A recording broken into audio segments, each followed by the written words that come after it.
இன்றைக்கி காலையில் தூங்கி எந்திரிச்சதே ஒரு 7 மணிக்கு தான். ஏன்டா எந்திரிக்கிறோன்னு வந்துச்சு. இன்றைக்கி பேசாமல் லீவ் போட்டுட்டு தூங்கிடலாம் அப்படின்னு தான் தோணுச்சு. நம்ம சோம்பேறித்தனத்துக்காக புள்ள ஸ்கூலில் ஸ்பாயில் பண்ணக்கூடாது அப்படின்னு சொல்லிட்டு ஸ்கூலில் அனுப்பிட்டேன். நேற்று நைட்டு தூங்கும்போது இட்லி அரைக்கிறதுக்கு அரிசி ஊற வச்சுட்டு தூங்கியிருந்தேன். அதை அரைக்கவே இல்லை. நித்திக்க ஸ்கூலில் அனுப்பிட்டு அதுக்கப்புறம் தான் வந்து மாவை அரைச்சி வச்சேன்.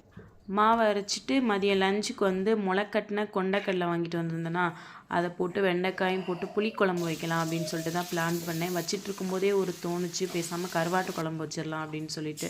கருவாட்டு குழம்பு சாப்பிட்டு ரொம்ப நாள் ஆச்சு அப்படின்னு சரின்னு சொல்லிட்டு அப்படியே வச்சுட்டு கொஞ்சமாக அள்ளிட்டு குழந்தைங்களுக்கு எடுத்து வச்சுட்டு எனக்கு கருவாடை போட்டு வேக வச்சுட்டேன்.